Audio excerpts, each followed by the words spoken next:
വയനാട് ഉരുൾപൊട്ടലിൻ്റെ പശ്ചാത്തലം വലിയ ഭൗമശാസ്ത്ര പ്രശ്നങ്ങൾ ഉയർത്തിവിടുന്നുണ്ട്. ഇന്ന് അതിൻ്റെ ശാസ്ത്രീയ മറുപടികളുമായി വീണ്ടും ഒരു അഭിമുഖത്തിലേക്ക് ജനം ടി വി കടക്കുകയാണ്. ഇപ്പോൾ നമ്മോടൊപ്പമുള്ളത് geological survey of India Kerala state ഹെഡും ഡെപ്യൂട്ടി ഡയറക്ടർ ജനറലുമായ വി അമ്പിളിയാണ്. അവരോട് നമുക്ക് വിശദമായി ചോദ്യങ്ങൾ ചോദിക്കാനുണ്ട്. നേരെ അഭിമുഖത്തിലേക്ക് കടക്കുകയാണ്. നമസ്കാരം മാഡം. നിങ്ങൾ തുടർച്ചയായി ഈ വിഷയത്തിൽ ഊന്നിക്കൊണ്ട് അഭിമുഖങ്ങൾ നടത്തിക്കൊണ്ടിരിക്കുകയാണ്. അതിൻ്റെ ഭാഗമായാണ് ഇപ്പോൾ മാഡത്തിൻ്റെ അടുത്ത് എത്തിയിരിക്കുന്നത്.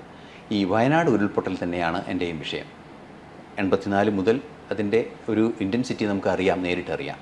എന്താണ് വയനാട്, ഈ മേപ്പാടി, ഈ പ്രദേശങ്ങളിലൊക്കെ ഉരുൾപൊട്ടലിലേക്ക് നയിക്കാനുണ്ടാകുന്നൊരു കാരണം? ആ ഭൂമിയുടെ പ്രത്യേകത എന്തൊക്കെയാണ്? ആ പ്രശ്നം എന്താണ്? വയനാട് മാത്രമല്ല, നമ്മളുടെ വെസ്റ്റേൺ ഘാട്ടിൻ്റെ വെസ്റ്റേൺ സൈഡിലാണ് നമ്മളുടെ ഒരു കേരളത്തിൻ്റെ മെയിൻ ഭാഗം തന്നെ. അപ്പോൾ കേരളത്തിനെ കൺസിഡർ ചെയ്ത് കഴിയുമ്പോൾ ഇവിടുത്തെ ഒരു മോർഫോളജി, ആ മോർഫോളജി വളരെ ഇമ്പോർട്ടൻ്റ് ആണ്. അപ്പം നമ്മളത് ജിയോളജിക്കൽ ടൈമിൽ പറയുമ്പോൾ ജിയോമോർഫോളജി എന്ന് പറയും. ജിയോമോർഫോളജി ഒരു വളരെ ഇമ്പോർട്ടൻ്റ് ആയിട്ടുള്ള ഒരു ഫാക്ടറാണ്. കാരണം നമ്മളുടെ കേരളത്തിനെ നമുക്ക് 3ആയിട്ട് തിരിക്കാം. അതായത് മലമ്പ്രദേശം, മധ്യഭാഗം, പിന്നെ കടൽ തീരത്തിലേക്ക് വരുന്നു. അപ്പോൾ ഈ ഒരു ചെറിയ ഒരു സ്ട്രെച്ചിനകത്ത് തന്നെ നമുക്ക് ഭയങ്കര എലിവേറ്റഡ്, അതായത് വളരെ ഹൈറ്റ് കൂടിയ സ്ഥലവുമുണ്ട്, സീറോ അതായത് മീൻ സീ ലെവലിലേക്ക് വരുന്ന സ്ഥലവുമുണ്ട്. അപ്പോൾ അതൊരു ചെറിയ ഒരു ഡിസ്റ്റൻസേ ഉള്ളൂ. നമ്മളുടെ ഏറ്റവും ലോങ്ങസ്റ്റ് റിവർ പോലും 200 കിലോമീറ്റർ ലെങ്തേ ഉള്ളൂ. ഈ ചാലിയാർ പുഴയ്ക്കാണെങ്കിൽ ടോട്ടൽ അതിൻ്റെ ഒരു 169 കിലോമീറ്റർ നീളമേ ഉള്ളൂ. അത് വളഞ്ഞു പുളഞ്ഞ് ഒഴുകി വരുന്നത് 169 കിലോമീറ്ററാണുള്ളത്. അപ്പോൾ തന്നെ മനസ്സിലാക്കാം, അത്രയും വലിയ ഹൈറ്റിൽ നിന്നും അത് താഴെ കടലിലേക്ക് എത്തുന്ന ദൂരം അത്രയും ചുരുങ്ങിയ ഡിസ്റ്റൻസിനകത്ത് ഇത്രയും എലിവേഷൻ വ്യത്യാസം വരുവാണ്. ഇപ്പോൾ ഈ ലാൻഡ് സ്ലൈഡ് നടന്ന സ്ഥലമാണെങ്കിൽ പോലും അതിൻ്റെ ഉത്ഭവ പ്രദേശം, അത് നമ്മൾ ലാൻഡ് സ്ലൈഡിൻ്റെ പേരിൽ പറയുമ്പോൾ അതിന് ക്രൗൺ എന്ന് പറയും. ഈ ക്രൗൺ എന്ന് പറയുന്നത് 1500-നടുത്താണ്, അതായത് 1550 മീറ്റർ ഹൈറ്റാണ്. അത് ഉണ്ടാക്കി ഇമ്പാക്റ്റ് വന്ന സ്ഥലത്ത് 800-നും 900-നും ഇടയ്ക്ക് ഉള്ള ആണ് അവിടുത്തെ എലിവേഷൻ. അപ്പോൾ ഈ ഒരു അതായത് ഒരു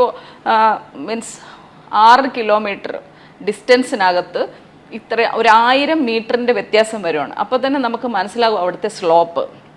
ലാൻഡ് സ്ലൈഡ് ഉണ്ടാകുന്നത് എപ്പോഴും ഒരു 20-22 ഡിഗ്രി ചെരുവിൽ കൂടുതലുണ്ടെങ്കിൽ അങ്ങനെയുള്ള പ്രദേശങ്ങളൊക്കെ ലാൻഡ് സ്ലൈഡ് പ്രോൺ ആണ്. പ്രത്യേകിച്ച് കേരളത്തിലെ ഒരു സിറ്റുവേഷനിൽ നമ്മളുടെ ഒരു വെതർ കണ്ടീഷൻ പറഞ്ഞാൽ നമ്മൾ ട്രോപ്പിക്കൽ ഹ്യൂമിഡ് ക്ലൈമറ്റ് എന്ന് പറയും. ഈ ട്രോപ്പിക്കൽ ഹ്യൂമിഡ് ക്ലൈമറ്റ് എന്ന് പറഞ്ഞാൽ സോയിൽ ഉണ്ടാകാനായിട്ട് ഏറ്റവും നല്ല ഒരു വെതറാണ്. അപ്പോൾ ആ സോയിൽ ഫോർമേഷൻ നന്നായിട്ടുണ്ട്, അല്ലെങ്കിൽ ലാറ്ററൈറ്റ് ഉണ്ടാകാനും ഏറ്റവും നല്ലൊരു സ്ഥലമാണ്. അപ്പോൾ ഈ പാറയിൽ നിന്നാണല്ലോ സോയിൽ ഫോം ചെയ്യുന്നത്. അപ്പോൾ ആ സോയിൽ ഫോം ചെയ്യുന്നത് ഉണ്ട്, അതിൻ്റെ കൂടെ ഇത്രയും എലിവേഷൻ വ്യത്യാസം, പിന്നെ ഇതിനടിയിലുള്ള പാറകളൊന്നും അത്ര വലിയ ബ്ലോക്സ് എന്ന് പറയുന്നതും എല്ലാം ഫ്രാക്ചേർഡാണ്. അപ്പോൾ ഈ ഫ്രാക്ചേർഡായിട്ടുള്ള റോക്സ്, അതിൻ്റെ മുകളിലുള്ള സോയില്, പിന്നെ ഇതിനകത്തേക്ക് പെർക്കുലേറ്റ് ചെയ്യുന്ന വെള്ളം, മഴ, ഇതെല്ലാം കൂടെ ചേർന്നാണ് ഒരു നമ്മുടെ ടെറൈൻ അങ്ങനെയാണ്. അപ്പോൾ ആ ടെറൈനിൽ ലാൻഡ് സ്ലൈഡ്, ആ ഒരു എലിവേഷൻ വ്യത്യാസവും അതിൻ്റെ ആറ്റിറ്റ്യൂഡും ഇതെല്ലാം വളരെ ഇമ്പോർട്ടൻ്റ് ആണ്. അപ്പോൾ അത് നമ്മൾ കൺസിഡർ ചെയ്തേ പറ്റുള്ളൂ.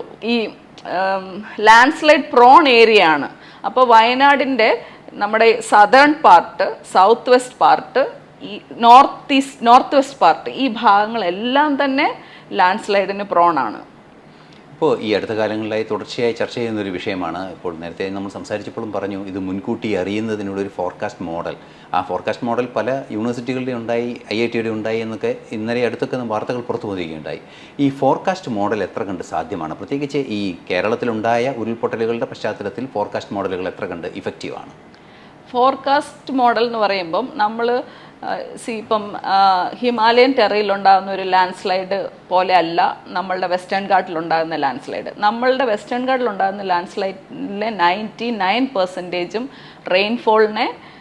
റെയിൻഫോളുമായിട്ട് മഴയുമായി ബന്ധപ്പെട്ടിട്ടുള്ളതാണ്. അപ്പോൾ നമ്മൾക്ക് ഏറ്റവും ആവശ്യം എന്ന് പറഞ്ഞാൽ റെയിൻഫോൾ ഡേറ്റയാണ്. അപ്പോൾ എത്രത്തോളം റെയിൻഫോൾ ഡേറ്റ നമുക്ക് കിട്ടുന്നു, എത്രത്തോളം സാച്ചുറേറ്റഡ് ആണ് നമ്മുടെ റെയിൻഫോൾ അല്ലെങ്കിൽ റെയിൻ ഗേജസ്, അതിനനുസരിച്ചിട്ട് നമുക്ക് ഡേറ്റ കൂടുതൽ കിട്ടും. ഡേറ്റ കൂടുതൽ കിട്ടുന്നതനുസരിച്ച് നമ്മളുടെ പ്രഡിക്ഷൻ സിസ്റ്റവും ഇമ്പ്രൂവ് ആവും. പ്രത്യേകിച്ച് നമ്മുടെ വെസ്റ്റേൺ ഗാട്ട് ഏരിയയിലൊക്കെ അതാണ് ഏറ്റവും ആവശ്യം. പിന്നെ പ്രഡിക്ഷൻ എന്ന് പറഞ്ഞാലും നമ്മൾ സാധ്യതയെ പറയാൻ പറ്റുള്ളൂ. ഇന്ന സ്ഥലത്ത് ഇന്ന സമയത്ത് ലാൻഡ് സ്ലൈഡ് ഉണ്ടാകുമെന്ന് കൃത്യമായിട്ട് നമുക്ക് പറയാൻ പറ്റില്ല. അതൊരു സാധ്യതയാണ്. കാരണം മഴ ഒരു പ്രത്യേക പ്രദേശത്ത് പെയ്തുകൊണ്ടിരിക്കുകയാണ്, കണ്ടിന്യൂസ് ആയിട്ട് പെയ്തുകൊണ്ടിരിക്കുമ്പോൾ അവിടുത്തെ ടെറൈനും ബാക്കി എല്ലാ ഫാക്ടേഴ്സും വെച്ചിട്ട് അവിടെ ലാൻഡ് സ്ലൈഡ് ഉണ്ടാകാം. പക്ഷേ മഴ അവിടെ ആ സമയത്ത് അത്രയും ഇൻറ്റൻസ് ആയിട്ട് പെയ്തിട്ടില്ലെങ്കിൽ അത് അന്ന് ഉണ്ടാവണമെന്നില്ല. അപ്പം ആ വെള്ളത്തിന് ഭൂമിക്കടിയിലേക്ക് ഇറങ്ങി അതിൻ്റെ വഴിയിലൂടെ അതിനെത്തേണ്ട സ്ഥലത്ത് എത്താനുള്ളൊരു സമയം കിട്ടിക്കഴിഞ്ഞാൽ ഇത് ഉണ്ടാവില്ല. അപ്പോൾ ഒരു ട്രിഗറിങ് പോയിന്റ് ഉണ്ട്, അതായത് ഒരു സാച്ചുറേഷൻ പീരീഡ്. ആ ട്രിഗറിങ് പോയിന്റ് എത്തുന്നത് പല ഫാക്ടേഴ്സ് എല്ലാം കൂടെ ചേരുമ്പോഴാണ്. അപ്പോൾ അതിനകത്ത് മഴയാണ് ഏറ്റവും പ്രധാനപ്പെട്ട ഒരു ഫാക്ടർ. ബാക്കിയെല്ലാം ഓൾറെഡി ഉണ്ട്, അവിടെ ഉള്ളതാണ്. ആ മഴയാണ് അതിനെ ഫൈനലി തീരുമാനിക്കുന്നത്. അപ്പോൾ ആ മഴയുടെ ഇൻറ്റൻസിറ്റി അങ്ങോട്ടോ ഇങ്ങോട്ടോ മാറുന്ന അനുസരിച്ചിട്ട് ഇതിൻ്റെ സമയവും മാറാം. അപ്പോൾ അതുകൊണ്ട് അതിൻ്റെ ഒരു പ്രഡിക്ഷൻ എന്ന് പറഞ്ഞാൽ ഈ ടൈമിൽ ഇന്ന സമയത്ത് ഒരു ലാൻഡ് സ്ലൈഡ് ഉണ്ടാവുമെന്ന് നമുക്ക് പറയാൻ പറ്റില്ല. ബട്ട് സാധ്യത, അതാണ് നമ്മളെപ്പോഴും പറയുന്നത്, സാധ്യതയാണ് പറയുന്നത്. ഈ സാധ്യത എത്ര കണ്ട് ദിവസം, അതായത് ഒരു ദിവസം മുൻപോ എത്ര ദിവസം മുൻപ് നമുക്കത് കൃത്യമായി? ഇപ്പം ജിയോളജിക്കൽ സർവേ ഓഫ് ഇന്ത്യയുടെ പ്രഡിക്ഷൻ സിസ്റ്റം അനുസരിച്ചിട്ട് നമ്മൾ അത് 2020 തൊട്ടാണ് ആ ഒരു മോഡലിങ്ങിലേക്ക് പോയിരിക്കുന്നത്. 2024 ജൂലൈ 19 അത് ഇനോഗ്രേറ്റ് ചെയ്തത്. അതായത് national land slide forecasting centre എന്ന് പറഞ്ഞിട്ട് ഞങ്ങളുടെ ഹെഡ് ക്വാർട്ടേഴ്സ് കൊൽക്കത്തയിൽ സ്റ്റാർട്ട് ചെയ്തിരിക്കുന്നതാണ്. അപ്പോൾ അതിൻ്റെ ഇനോഗ്രേഷൻ ഞങ്ങളുടെ കേന്ദ്രമന്ത്രി ഖനിജ കേന്ദ്രമന്ത്രിയായിട്ടുള്ള കിഷൻ റെഡ്ഡി സാറാണ് ഉദ്ഘാടനം ചെയ്തത്. അപ്പോൾ അത് നമ്മൾ 2020 തൊട്ട് നമ്മൾ ആ ഡേറ്റ ബുള്ളറ്റിൻ ഒരു എന്താ പറയുക പ്രഡിക്ഷൻ ഡേറ്റകൾ നമ്മൾ ഡാർജിലിങ്ങിലും നീലഗിരീസിലേക്കും നമ്മൾ ഡെയിലി ഒരു ബുള്ളറ്റിൻ കൊടുക്കുന്നുണ്ടായിരുന്നു. അതൊരു ട്രയൽ ബേസിസിൽ. അതിപ്പോൾ ഫുൾ ഫ്ലെജ്ഡ് ആയിട്ട് അത് പബ്ലിക്കിന് കൊടുക്കുന്ന രീതിയിൽ ഈ 2 പ്രദേശത്തേക്കും ആക്കിയത് ഈ 19 ജൂലൈ 2024 മുതലാണ്. കേരളത്തിൽ നമ്മൾ ബുള്ളറ്റിൻ, അതായത് നമ്മൾ ട്രയൽ ബേസിസിൽ കൊടുക്കുന്ന ബുള്ളറ്റിൻ സ്റ്റാർട്ട് ചെയ്തത് 20 മുതലാണ്. അപ്പോൾ അത് കൊടുക്കുന്നുണ്ട്, പക്ഷെ പബ്ലിക്കിനല്ല. കാരണം നമുക്ക് നമ്മുടെ ഡേറ്റ സാങ്ക്ടിറ്റി ചെക്ക് ചെയ്യാനും പിന്നെ അതിലേക്ക് ഫർദർ നമ്മളുടെ എത്രത്തോളം കൃത്യതയുണ്ടെന്ന് അറിയാനുമാണ് ഇപ്പോൾ കൊടുക്കുന്നത്. അപ്പോൾ അതൊരു 3-4 വർഷമെങ്കിലും മിനിമം എടുക്കും അതിൻ്റെ ആ ഫുൾ ഫ്ലെഡ്ജ്ഡ് പബ്ലിക്കിലേക്ക് ഫുള്ളായിട്ട് നമുക്ക് കൊടുക്കാൻ പറ്റുന്ന ഒരു രീതിയിലേക്ക് വരുന്ന കുറച്ചുകൂടെ സമയമെടുക്കും.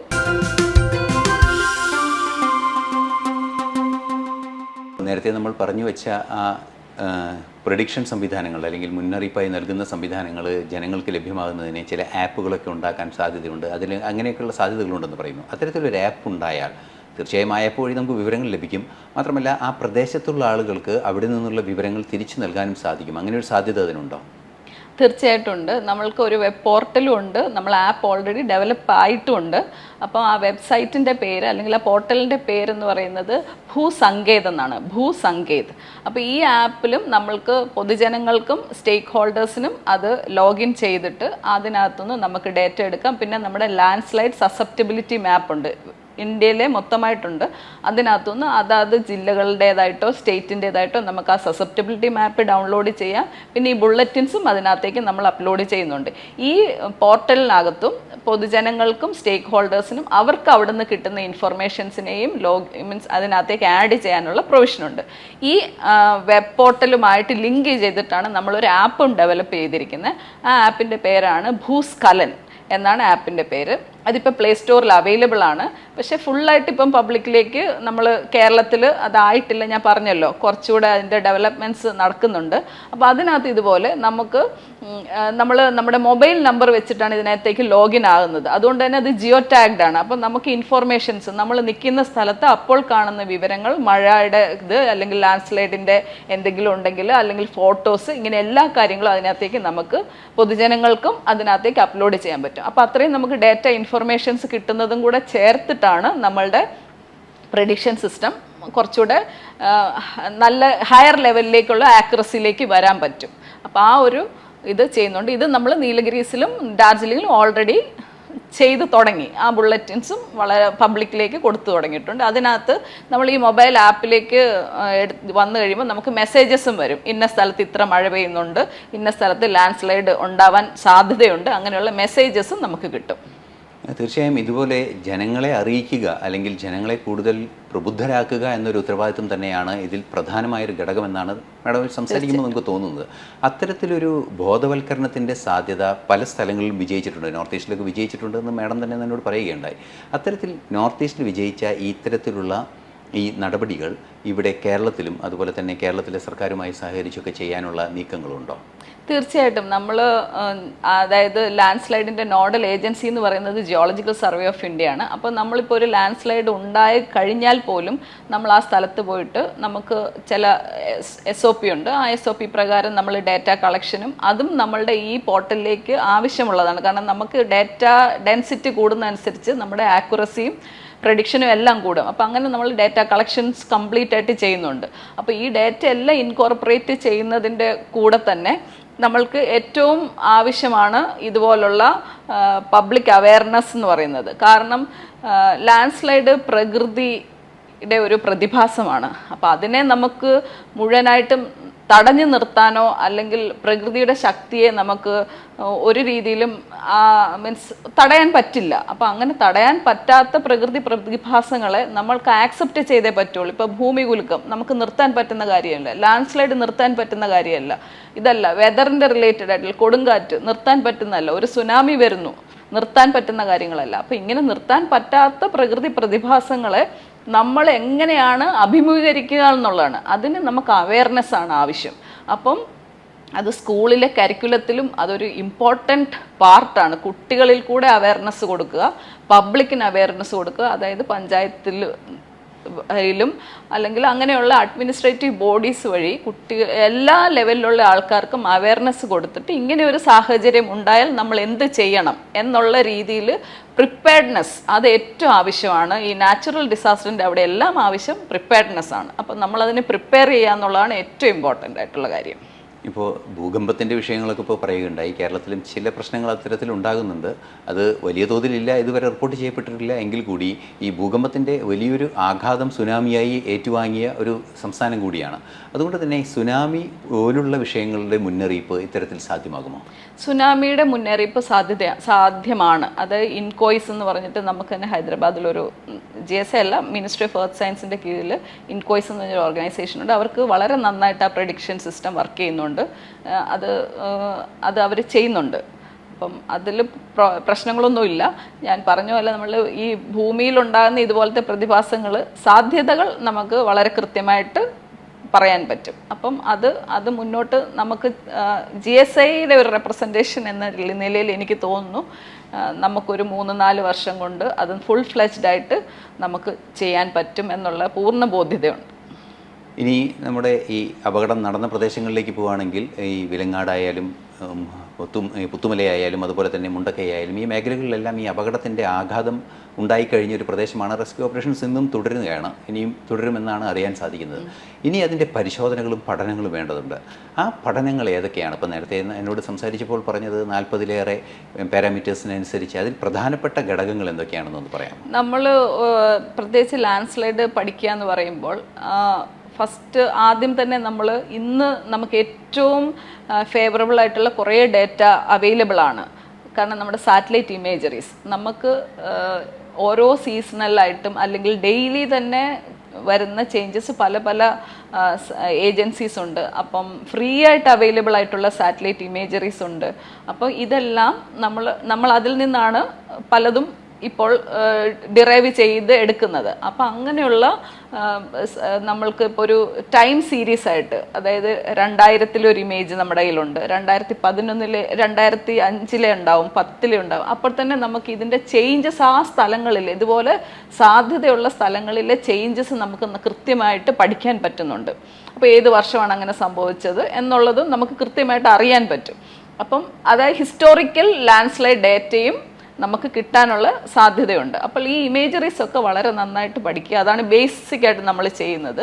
പിന്നെ ആ ഒരു സ്ഥലത്തിൻ്റെ അതായത് ജിയോളജി നമ്മൾ പഠിച്ചിരിക്കണം.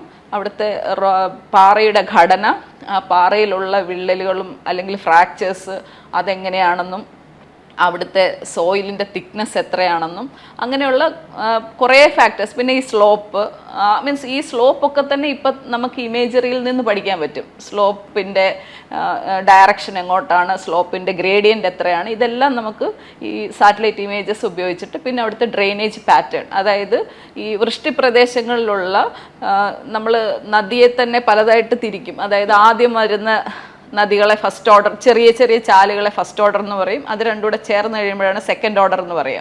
അപ്പം അങ്ങനെയുള്ള ഈ ഫസ്റ്റ് ഓർഡർ സ്ട്രീം തൊട്ടുള്ള അതിൻ്റെ ഒരു ഒഴുക്കിൻ്റെ ഗതിയും അതെങ്ങനെയാണെന്നും അതും പഠിക്കേണ്ടത് വളരെ ഇമ്പോർട്ടൻ്റ് ആണ്. അപ്പോൾ ഓരോരോ വൃഷ്ടിപ്രദേശങ്ങളും വളരെ കൃത്യമായി നമ്മൾ അതിനെപ്പറ്റി ഒരു ധാരണയും, ഈ വൃഷ്ടിപ്രദേശങ്ങളിലുള്ള ചെറിയ ചെറിയ ചാലുകളും വെതർ അതെല്ലാം സ്ട്രക്ചറലി കൺട്രോൾഡാണ്. അതായത് ജിയോളജിക്കലി നമ്മൾ സ്ട്രക്ചർ എന്ന് പറയും, അതായത് വിള്ളലുകളോ ഫ്രാക്ചേഴ്സ് വഴിയാണോ ഈ നദികൾ ഒഴുകുന്നത് എന്നുള്ളതിനെ പറ്റിയിട്ടും നമ്മൾ അറിഞ്ഞിരിക്കണം. അപ്പോൾ അതും അറിയാമെങ്കിൽ അതെത്രത്തോളം ഈ ലാൻഡ് സ്ലൈഡിനെ അഫക്റ്റ് ചെയ്യുന്നുണ്ടെന്നുള്ളൊരു കാര്യം മനസ്സിലാക്കാൻ പറ്റും. അതുപോലെ തന്നെ പിന്നെ സോയിലിൻ്റെ ക്യാരക്ടറിസ്റ്റിക്, പശിമയുള്ള മണ്ണാണോ അല്ലെങ്കിൽ ലൂസായിട്ടുള്ള മെറ്റീരിയലാണോ, അപ്പോൾ ആ സോയിലിൻ്റെ ക്യാരക്ടറിസ്റ്റിക്സ് പഠിക്കുക. അവിടുത്തെ വെജിറ്റേഷൻ വേറൊരു ഇമ്പോർട്ടൻറ്റ് ഫാക്ടറാണ്. നമ്മൾ പലപ്പോഴും മറന്നു പോകുന്ന ഒരു കാര്യമാണ് വെജിറ്റേഷൻ. അപ്പോൾ വെജിറ്റേഷൻ അതും വളരെ ഇമ്പോർട്ടൻ്റ് ആണ്. അതാത് പ്രദേശത്തിന് പറ്റിയ രീതിയിലുള്ള വെജിറ്റേഷൻ, നാച്ചുറൽ വെജിറ്റേഷൻ അങ്ങനെ തന്നെ ആയിരിക്കും ഉണ്ടാകുന്നത്. അതിനെ മോഡിഫൈ ചെയ്തിട്ടുണ്ടെങ്കിൽ അത് ആ പ്രദേശത്തിന് അനുകൂലമാണോ എന്നുള്ള ഒരു ധാരണയും നമുക്ക് നന്നായിട്ട് വേണം. അപ്പോൾ ഇങ്ങനെയുള്ള കുറേ പോയിന്റ്സ് ഉണ്ട്. പിന്നെ ഇതുപോലുള്ള ലാൻഡ് സ്ലൈഡ് പ്രോൺ ആയിട്ടുള്ള പ്രദേശങ്ങളിൽ നദികളുടെ വശങ്ങളിൽ നമ്മൾ താമസം യോഗ്യമാണോ എന്ന് പരിശോധിക്കേണ്ട ഒരാവശ്യം കൂടിയുണ്ട്. അപ്പോൾ അതുപോലെ തന്നെ ഇപ്പോൾ ഈ അനധികൃത നിർമ്മാണത്തിൻ്റെ വിഷയങ്ങൾ, റോഡ് നിർമ്മാണത്തിൻ്റെ വിഷയങ്ങൾ, ഇപ്പോൾ ഈ വൈത്തിരിയിൽ തന്നെ കയറി ചെല്ലുമ്പോൾ തന്നെ വയനാട്ടിലേക്ക് കടക്കുമ്പോൾ തന്നെ ഹൈറൈസ് ബിൽഡിങ്ങുകളൊക്കെ ഒന്ന് രണ്ടെണ്ണം കാണാൻ സാധിക്കുന്നുണ്ട്. പിന്നെ നിയന്ത്രിച്ചിട്ടുണ്ട്. അതുപോലെ തന്നെ ഈ റോഡ് നിർമ്മാണം, നേരത്തെ മേഡം പറഞ്ഞതുപോലെ ഈ സ്വാഭാവിക നീർച്ചാലുകൾ ബ്ലോക്ക് ആകുന്ന റോഡ് നിർമ്മാണം, ഇതിനൊക്കെ ഒരു പുതിയ വികസന കാഴ്ചപ്പാടുണ്ടാകേണ്ടതല്ലേ? ഈ അല്ല, നമ്മൾ ചെയ്യുന്ന നിർമ്മാണങ്ങൾ പ്രകൃതിക്ക് അതാത് സ്ഥലങ്ങളിലെ മീൻസ് പ്രകൃതിയുമായിട്ട് അഡാപ്റ്റബിൾ ആണോ എന്നുള്ളത് വളരെ ഇമ്പോർട്ടൻ്റ് ആണ്. കാരണം ഇപ്പം നമ്മളൊരു ഉദാഹരണം, ജപ്പാനിൽ ഒരിക്കലും അവർ നമ്മൾ കൺസ്ട്രക്ട് ചെയ്യുന്ന പോലത്തെ ബിൽഡിങ്സ് കൺസ്ട്രക്ട് ചെയ്യില്ല. കാരണം ഭൂമികുലുക്കത്തിന് ഏറ്റവും പ്രോണായിട്ടുള്ളൊരു സ്ഥലമാണ്. അപ്പം അതുപോലെ നമ്മുടെ ഇന്ത്യയിൽ തന്നെ നോർത്ത് ഈസ്റ്റേൺ റീജിയങ്ങൾ അവരുടെ വീടുകളെല്ലാം തടി കൊണ്ടുണ്ടാക്കിയിരിക്കുന്നതാണ്. അവരൊരിക്കലും ഇതുപോലെ സിമെൻറ്റ് കെട്ടിടങ്ങൾ വലിയ വലിയ കെട്ടിടങ്ങളായിട്ട് ഉണ്ടാക്കില്ല.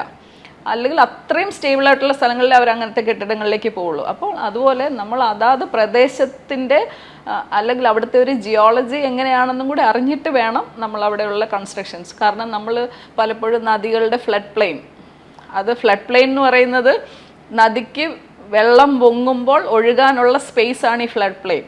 അത് എക്കൽ മണ്ണാണ്. ആ മണ്ണ് ഫെർട്ടൈലാണ്, നമുക്ക് കൃഷി ചെയ്യാം. പക്ഷേ ആ ഒരു സ്ഥലത്ത് നമ്മൾ വീട് വയ്ക്കുമ്പോൾ അത്രയും ഇൻസെക്യൂർ ആണ്.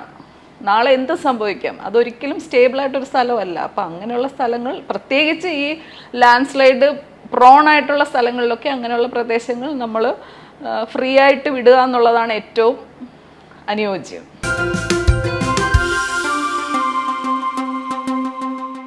ഇപ്പോൾ പല ചർച്ചകളിലും ഉണ്ടാകുന്നുണ്ട്. ഇപ്പോൾ ഈ സുനാമി ഉണ്ടായപ്പോൾ ശ്രീലങ്കയിലെ ഒരു എലഫൻ്റ് അസൈലത്തിലുണ്ടായിരുന്ന ആനകളൊന്നും തന്നെ അപകടത്തിൽപ്പെട്ടില്ല, തൊട്ടടുത്ത് കടലിനടുത്ത് തന്നെയായിരുന്നു എന്നൊരു വിവരങ്ങളൊക്കെ വരുന്നുണ്ട്. അത്തരത്തിൽ ഈ മൃഗങ്ങളുടെ ഒരു സന്ദേശം അല്ലെങ്കിൽ അവരുടെ ഒരു പെരുമാറ്റ രീതി നമുക്ക് ആധികാരികമായി പഠിക്കാവുന്ന അല്ലെങ്കിൽ മനസ്സിലാക്കി ഒരു ശാസ്ത്രീയമായ നിഗമനത്തിലെത്താവുന്നൊരു ഒരു ശൈലിയാണോ അവരുടെ പ്രവർത്തനം? അല്ല, അതിലൊരു സയൻറ്റിഫിക് എക്സ്പെർട്ടൊന്നും അല്ല. എങ്കിൽ പോലും അത് മനുഷ്യരാണെങ്കിലും നമ്മൾ പ്രകൃതിയോട് എത്രത്തോളം ക്ലോസ് ആയിട്ട് നിൽക്കുന്നു അത് ഒത്തിരി ഇൻഡിക്കേഷൻസ് നമുക്ക് തരും. അത് പക്ഷികളാകാം, മൃഗങ്ങളാകാം. ഇപ്പം നമ്മൾ പലപ്പോഴും കേൾക്കുന്നതാണ് ആൻഡമാൻസിലൊക്കെ ഇതുപോലെ ഭൂമികുലുക്കങ്ങളും സുനാമിയൊക്കെ വരുമ്പം അവിടുത്തെ ട്രൈബൽസ് ഒരിക്കലും അപകടത്തിൽ പെടാറില്ല. കാരണം അവർ പ്രകൃതിയോട് ചേർന്ന് നിൽക്കുന്നതുകൊണ്ട് അവർ പക്ഷികളും മൃഗങ്ങളും അതിലുണ്ടാകുന്ന ആ സ്വഭാവത്തിലുള്ള ചേഞ്ചസ് കണ്ടിട്ട് അവരപ്പം തന്നെ ഉൾക്കാടുകളിലേക്ക് വലിയും. അപ്പം നമ്മൾ എത്രത്തോളം പ്രകൃതിയോട് ഇണങ്ങി നിൽക്കുന്നു അത്രയും നമുക്കത് മനസ്സിലാക്കാൻ പറ്റും. പക്ഷെ നമ്മളുടെ അശ്രദ്ധ കൊണ്ട് തന്നെ ആയിരിക്കും പലപ്പോഴും നമ്മൾ ഇതുപോലത്തെ കാര്യങ്ങൾ മിസ്സായി പോകുന്നത്. ഇപ്പം ഇവിടെ തന്നെ ഒരു ലാൻഡ് സ്ലൈഡ് ഉണ്ടാകുന്നതിന് മുന്നേ ഉള്ള ഒരു ഇൻഡിക്കേഷനാണ് വെള്ളം അതിശക്തമായി കലങ്ങി മറിഞ്ഞ് വരിക എന്നുള്ളത്. അപ്പം അത് കാണുമ്പോൾ തന്നെ സാധാരണ വെള്ളത്തിനെക്കാട്ടിലും കട്ടി കെട്ടിയിൽ അല്ലെങ്കിൽ ചെളി നിറഞ്ഞ് ഒഴുകി വരുമ്പോൾ നമുക്ക് ഇതുപോലുള്ള പ്രദേശങ്ങളിൽ കൃത്യമായിട്ടും ആൾക്കാർക്ക് ആ ഒരു അവിടെയുള്ളവർക്ക് അത് മനസ്സിലാവുന്നുണ്ട്, ഇല്ല എന്നല്ല, പക്ഷേ ഞാൻ സേഫാണ്, എൻ്റെ വീട് സേഫ് ആയിരിക്കുമെന്ന് സ്വയം തോന്നുന്നതാണ്. ഈ അടുത്ത കാലത്തെല്ലാം തന്നെ പ്രശസ്തമായ പല പഠന റിപ്പോർട്ടുകളിലും 60% വനം അതുപോലെ തന്നെ സംരക്ഷിക്കേണ്ടത് അനിവാര്യമാണ് എന്ന് പറയുന്നുണ്ട്. ഈ ഉരുൾപൊട്ടലുമായി ഈ വനസംരക്ഷണം നേരിട്ട് ബന്ധപ്പെടുന്നത് എങ്ങനെയാണ്? അല്ല, അത് ശരിക്കും ഞാൻ പറഞ്ഞല്ലേ, വെജിറ്റേഷൻ ഒരു ഇമ്പോർട്ടൻറ്റ് ഫാക്ടറാണ്. അപ്പം അവിടെയുള്ള ഒരു നാച്ചുറൽ വെജിറ്റേഷനെ ഡിസ്റ്റർബ് ചെയ്യാതിരിക്കുക എന്നുള്ളതാണ്. കാരണം മണ്ണിനെ നമ്മൾ ഡിസ്റ്റർബ് ചെയ്യാതിരിക്കുക ഇങ്ങനെയുള്ള സ്ഥലങ്ങളിൽ നിന്നുള്ളതാണ്. പലപ്പോഴും എന്താ പറ്റുന്നത് വെച്ചാൽ, ഇപ്പം എക്സാമ്പിളായിട്ട് കഴിഞ്ഞ ദിവസം തന്നെ ഒരു ഇൻ്റർവ്യൂവിൽ ഞാൻ കേട്ടതാണ്, ഞാനും അതിൽ പങ്കെടുത്തിരുന്നു. അപ്പം ഞാൻ കേട്ടത് എന്താണെന്ന് ചോദിച്ചാൽ, ഈ റബ്ബർ തോട്ടങ്ങളിൽ നമ്മൾ മഴക്കുഴികൾ കുഴിക്കാറുണ്ട്. അപ്പം അത് ഇതുപോലെ സ്ലോപ്പുള്ള സ്ഥലങ്ങളിലാണെങ്കിൽ അത് വെള്ളത്തിനെ വീണ്ടും അവിടെ അക്യൂമുലേറ്റ് ചെയ്യാനുള്ള ഒരു നമ്മളൊരു സ്റ്റോറേജ് സ്ഥലം ഉണ്ടാക്കി കൊടുക്കുകയാണ്. അപ്പോൾ ഇങ്ങനെ ഇതുപോലെ ചെരിവുള്ള പ്രദേശങ്ങളിൽ നമ്മൾ അങ്ങനെയുള്ള കാര്യങ്ങൾ അവോയ്ഡ് ചെയ്യുന്നതായിരിക്കും നല്ലത്. അതുപോലെ തന്നെ ഇപ്പോൾ റബ്ബർ സ്ലോട്ടറിങ് കഴിയുമ്പോൾ വെട്ടിയിട്ട് അതിൻ്റെ വേരിനെ അവിടെ JCB കൊണ്ട് മാന്തുമ്പോൾ ആ പ്രദേശം വീണ്ടും ഫ്രജൈലാവുകയാണ്. അപ്പോൾ അങ്ങനത്തെ ഡിസ്റ്റർബൻസുകളൊന്നും ഉണ്ടാവാതെ നാച്ചുറൽ വെജിറ്റേഷൻ ഉള്ള സ്ഥലങ്ങളിൽ പ്രശ്നമില്ല. ഇതുപോലെ പ്ലാന്റേഷൻ, പണ്ടേ ഉള്ള പ്ലാന്റേഷന് അത് ആ മണ്ണിനെ സ്റ്റെബിലൈസ് ചെയ്ത് വെച്ചിട്ടുണ്ട്. പക്ഷെ ആ പ്ലാന്റേഷനെ മാറ്റിയിട്ട് വേറൊരു പുതിയതിനെ കൊണ്ടുവരുമ്പോൾ ചിലപ്പോൾ വീണ്ടും ആ ഒരു ഡിസ്റ്റർബൻസ് ഉണ്ടാകാം ഇതുപോലുള്ള ചെരിവുള്ള പ്രദേശങ്ങളിൽ. അപ്പം അത് നമ്മൾ വളരെ കെയർഫുൾ ആയിരിക്കണം. ഇനി തുടർച്ചയായി ഈ കൗതുകമാണ് എപ്പോഴും ഭൂമിയെക്കുറിച്ച് പഠിക്കുമ്പോൾ ഉണ്ടാകുന്നത്. ഇതിപ്പോൾ മഴയുടെ വിഷയം ഒരു കൗതുകമായി നമുക്ക് തോന്നുന്നുണ്ട്. അത്തരത്തിലുള്ള നിരവധിയായ വിഷയങ്ങളുണ്ട്. ഇതുപോലെ മേഡത്തിൻ്റെ ഒരു ദീർഘകാലത്തെ ഒരു അനുഭവത്തിൻ്റെ പശ്ചാത്തലത്തിൽ ഈ കേരളത്തിൻ്റെ ഭൂപ്രകൃതിയിൽ ശ്രദ്ധിക്കപ്പെടേണ്ട കാര്യങ്ങൾ എന്തൊക്കെയാണ്? എൻ്റെ ചോദ്യങ്ങളിൽ നിന്നും വിട്ടുപോയിട്ടുണ്ടെങ്കിൽ. ശ്രദ്ധിക്കപ്പെടേണ്ട സ്ഥലങ്ങൾ എന്ന് പറഞ്ഞാൽ പ്രത്യേകിച്ച് നമ്മളുടെ ഈ ഹൈ ഓൾട്ടിറ്റ്യൂഡ് ടെറൈനിൽ നമ്മൾ വളരെ സൂക്ഷിച്ച് ഇപ്പം കൈകാര്യം ചെയ്യുക എന്നുള്ളതൊരു ഫാക്ടറാണ്. കാരണം നമ്മൾ ഉൾപ്രദേശങ്ങളിലേക്ക് ഇതുപോലെയുള്ള നാച്ചുറൽ ഡ്രെയിനേജസിനെ ഒക്കെ ബ്ലോക്ക് ചെയ്യാതിരിക്കുക. അതായത് നമ്മളിപ്പോൾ ഞാൻ പറഞ്ഞ പോലെ ഫസ്റ്റ് ഓർഡർ സ്ട്രീം ആണെങ്കിലും സെക്കൻഡ് ഓർഡർ സ്ട്രീം ആണെങ്കിലും ഇതിനെയൊക്കെ നമ്മൾ സയൻറ്റിഫിക്കലി അല്ലാതെ നമ്മൾ ബ്ലോക്ക് ചെയ്ത്, ഇപ്പോൾ പൊതുജനങ്ങൾക്ക് സാധാരണയുള്ളൊരു പ്രശ്നം എന്ന് വെച്ചാൽ, എൻ്റെ പറമ്പിൽ ഒരു ചെറിയ ചാലുണ്ടെങ്കിൽ ഞാൻ ആ ചാലിനെ എൻ്റെ സ്ഥലത്തെ മണ്ണ് പോകാതിരിക്കാൻ വേണ്ടി ഞാൻ ചിലപ്പം ചെറുതായിട്ടൊരു ഒരു ബണ്ട് ഞാൻ ഉണ്ടാക്കും, കല്ലൊക്കെ വെച്ചിട്ട് ബണ്ടുണ്ടാക്കും. അപ്പോഴും സംഭവിക്കുന്നത് എന്താ വെച്ചാൽ, വെള്ളത്തിന് ഫ്രീ ആയിട്ട് ഒഴുകാൻ പറ്റാതെ അത് വീണ്ടും മണ്ണിലേക്ക് പോയിട്ട്, പ്രത്യേകിച്ച് സ്ലോപ്പുള്ള സ്ഥലങ്ങളിലാണ് ഞാൻ പറയുന്നത്, അല്ലാത്ത സ്ഥലങ്ങളിൽ അങ്ങനത്തെ ഒരു പ്രശ്നം വരുന്നില്ല. അപ്പോൾ അങ്ങനെ നമ്മളായിട്ട് ഒരു സയൻറ്റിഫിക്കലി അല്ലാതെ ഒരിക്കലും ഒരു നാച്ചുറൽ ഫ്ലോയിനെ നമ്മൾ ഒരിക്കലും ബ്ലോക്ക് ചെയ്യരുത്. അതൊരു ഫാക്ടറാണ്. കാരണം ഇതെല്ലാം ഈ വെള്ളം അവിടെ വീണ്ടും വീണ്ടും അക്യൂമുലേറ്റ് ചെയ്യാനുള്ള ഒരു സാഹചര്യം ഉണ്ടാക്കി കൊടുക്കണം. അപ്പോൾ അങ്ങനത്തെ സാഹചര്യങ്ങൾ ഉണ്ടാക്കാതെ നമ്മൾ, അല്ലെങ്കിൽ അതിനെ വഴി തിരിച്ചു വിട്ടാൽ പോലും അതിനെ സുരക്ഷിതമായിട്ട് വെള്ളം ഒഴുകി പോകാനുള്ളൊരു വഴി നമ്മൾ കൊടുക്കണം എപ്പോഴും. വളരെ ഇൻഫോർമേറ്റീവ് ആയിരുന്നു മേഡവുമായുള്ള ഇൻ്റർവ്യൂ. ജനം TVക്ക് വേണ്ടി പ്രത്യേകം നന്ദി പറയുന്നു. Thank you very much madam. Thank you very much.